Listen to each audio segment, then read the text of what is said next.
Mock drill चल रहा है। मॉक ड्रिल एक अभ्यास है और इसमें हम लोग हमारा इमरजेंसी सिचुएशन में रिस्पांस कैसा होगा ये टेस्ट कर लेते हैं। तो आज के दिन में मॉक ड्रिल में सिविल डिफेंस और पुलिस और अन्य फोर्सेस शामिल हुए, जैसे कि फायर एंड इमरजेंसी सर्विस भी शामिल हुआ है और मेडिकल सर्विसेज भी शामिल हुए हैं। बाद में जो गवर्नमेंट से जैसे डायरेक्शन आएगा मॉक ड्रिल और चलेगा, उसमें लोगों का भी हम शामिल कर लेंगे। और आज इसी मॉक ड्रिल में हम लोग ब्लैकआउट भी कर लेंगे, जो एक युद्ध के दौरान हो जाता है, उसका भी एक अभ्यास हो जाएगा। तो ये गवर्नमेंट से जैसे डायरेक्शन आएगा मॉक ड्रिल कंटिन्यू होता रहेगा इसके बारे में।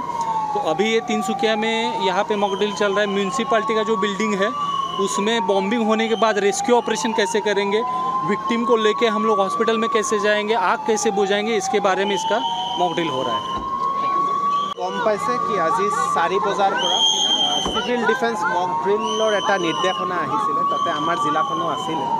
সো তিনিচুকীয়া জিলাৰ আজি দুটা লোকেশ্যনত 4 বজাৰ পৰা ইতিমধ্যে সিভিল ডিফেন্স মক ড্ৰিল এটা কৰা হৈছে।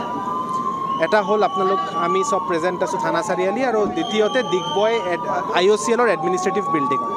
সো বেচিকেলি আমি এটা সিচুৱেশ্যন সিমুলেশ্যন এটা কৰিলোঁ, য'ত এটা বিল্ডিঙত ৰেস্কিউ অপাৰেশ্যনৰ এটা মক ড্ৰিল হ'ল। So various emergency related department যিমান আছে, চিভিল ডিফেন্স, DDMA, হেল্থ, তাৰপিছত fire and emergency service, municipality সবে ইনভলভ হৈ আছে। ইনভলভ হৈ পেলাই এইটো জাষ্ট এটা সিমুলেটেড সিচুৱেশ্যন কি আমাৰ প্ৰিপেয়াৰ্ডনেছটো কিমান আৰু কেনেধৰণে মানে আমি এই সিমুলেটেড সিচুৱেশ্যনটো হেণ্ডেল কৰিছোঁ। সো তেনেধৰণৰ আজি 7টাৰ পৰা এটা ব্লেকআউট মক ড্ৰিলো হ'ব, আপোনালোকে গম পাইছে, 7টাৰ পৰা 7:15লৈকে। সো তেতিয়া আমি এইটোও চাম কি ব্লেকআউটৰ কাৰণে তিনিচুকীয়া টাউন আৰু ডিগবয় টাউনৰ কাৰণে আমাৰ কিমান প্ৰিপেয়াৰ্ডনেছ আছে।